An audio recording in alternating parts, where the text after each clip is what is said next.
Second equation के बाद second question की बात करें तो इसमें बोल रहा है कि कंपेयरिंग करना है ratio A1 A2 B1 B2 C1 C2 किसी भी इक्वेशन में find out whether the lines represent the following pairs linear equation क्या इंटरसेक्ट एक पॉइंट पे करता है या पैरेलल होता है या कोइंसिडेंट होता है। ये 3 पॉइंट इसमें फाइंड करना है। तो इसके लिए एक कंसेप्ट याद कीजिएगा, याद रखिएगा। जो मान लीजिए AX1 प्लस में BY1 प्लस में C1 इक्वल्स 0, ये इक्वेशन फर्स्ट है हम लोगों का। A2X प्लस में B2Y प्लस में C2Y इक्वल्स 0 है, ये इक्वेशन सेकेंड है।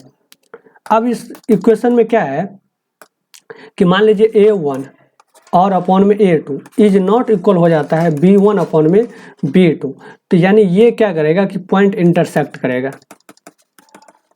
इंटरसेक्ट्स एट वन पॉइंट, एक पॉइंट पे ये इंटरसेक्ट करेगा। सेकंड कंडीशन ये है कि अगर A1 अपॉन में A2 इक्वल हो जाए B1 अपॉन B2 और ये ना इक्वल हो किसका C1 C2 का, not equal to C1 C2, तो ये जो होगा हम लोगों का ये होगा पैरेलल लाइन।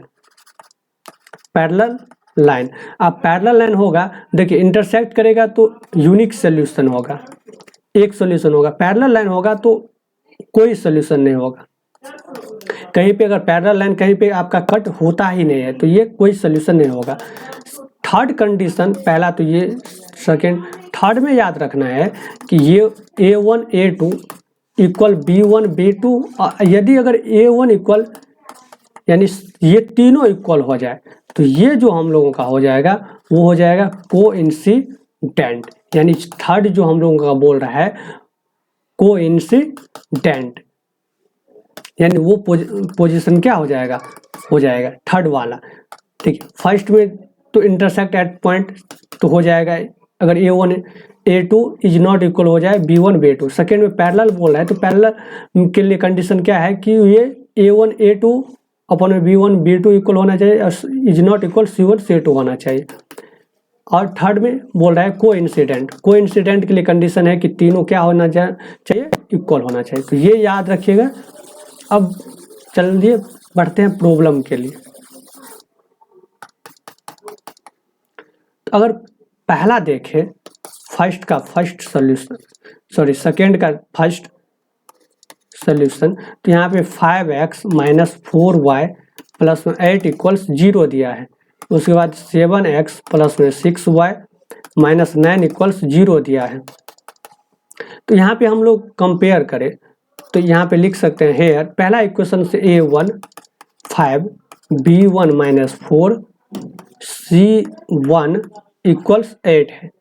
सेकेंड में A2 है आपका 7, B2 है आपका 6, C2 आपका दिया हुआ है माइनस 9। अब यहाँ से हम लोग कंपेयर करते हैं, पहले निकालते हैं A1 और A2। A1 A2 निकालेंगे तो हो जाएगा 5 अपॉन में 7, फिर B1 B2 निकालेंगे मैंने 4/6, कट करेंगे तो ये 2 ये 3, तो यानी -2/3। अब देखिए A1 क्या है, B1 B2 का इक्वल है तो नहीं है, तो हम लोग यहाँ पे लिख सकते हैं since A1 A2 is not equal to B1 B2, therefore hence lines intersects at one point, यानी लाइन जो हम लोगों का है वो क्या करेगा, इंटरसेक्ट करेगा वन पॉइंट पे। अब देखते हैं सेकेंड का सेकेंड में दिया गया है 9x plus 3y, 9x plus 3y plus 12। तो सेकेंड का सेकेंड में दिया है 9x plus 3y plus 12 equals 0, और थर्ड में दिया है 18x 6y प्लस 14।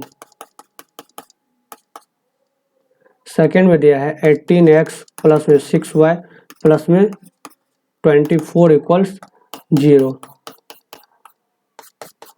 अब हम लोग निकालते हैं यहाँ पे A और B, तो यहाँ से लिख सकते हैं हेयर कंपेयरिंग करेंगे, अगर मान लीजिए इसको a1 x प्लस में b1 y प्लस में c1 और इसको कंपेयरिंग करेंगे a2 x प्लस में b2 y प्लस में c2 0, तो यहाँ से हम लोगों का क्या वैल्यू आएगा, तो यहाँ से वैल्यू जो आएगा a का वैल्यू आएगा a1 का आएगा 9, b1 का आएगा 3, c1 का आएगा 12 और a2 का आएगा 18, b2 का आएगा 6 और c2 का आएगा 24। अब यहाँ से हम लोग लिख सकते हैं रेशियो।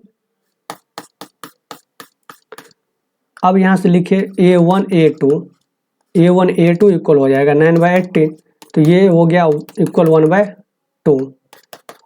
b1 b2 देखें, b1 b2 इक्वल हो जाएगा 3/6, तो हो गया 2, ये भी 1/2। और c1 c2, तो यहाँ से यही निकाल देते हैं, यहाँ पे c1 c2 जो हो जाएगा वो 12/24, 2 यानी 1/2। अब तीनों देखिए यहाँ पे इक्वल हो गया, तो यहाँ पे हम लोग लिख सकते हैं hair a1 a2 equals b1 b2 equals c1 c2। अब यहाँ से हम लोग लिख सकते हैं कि तीनों अगर इक्वल हो जाए, तो तीनों जो इक्वल होगा तो वो क्या होगा, कोइंसिडेंट होगा। तो हैंस कोइंसिडेंट का मतलब जो ओवरलैप हो जाएगा एक लाइन पे दूसरा लाइन, यानी एक ही लाइन पे क्या हो जाएगा दूसरा लाइन, उसी को हम लोग बोलते हैं कोइंसिडेंट। तो इसका मतलब हो गया हैंस लाइन्स आर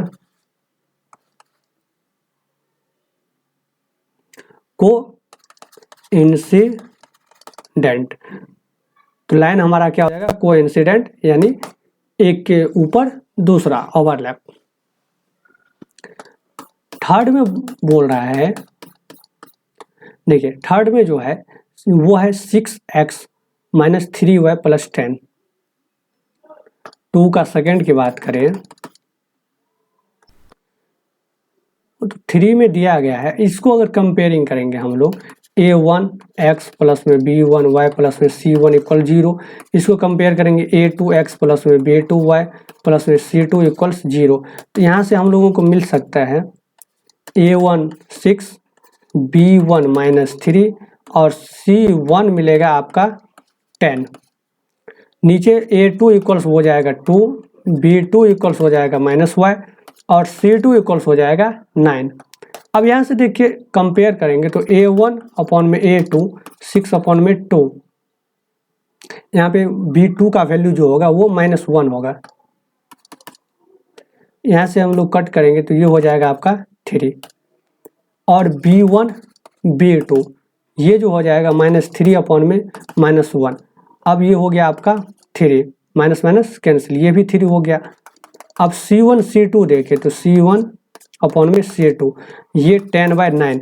अब यहाँ पे देखिए तो a1 a2 का भी वैल्यू 3 है और b1 b2 का भी वैल्यू 3 है। तो यहाँ से हम लोग लिख सकते हैं कि सिंस a1 a2 जो इक्वल्स हो गया b1 b2 का, लेकिन ये क्या है कि नॉट इक्वल है c1 c2 का। तो यहाँ से हम लोग बोल सकते हैं इसको कि हैंस ये 2 लाइन्स होगा, जो लाइन्स आर क्या हो जाएगा, पैरेलल हो जाएगा। जो हम लोगों का आंसर होगा वो क्या होगा, पैरेलल हो जाएगा। यानी इक्वेशन का जो ये लाइन है, लाइन का जो इक्वेशन है वो क्या हो जाएगा, पैरेलल।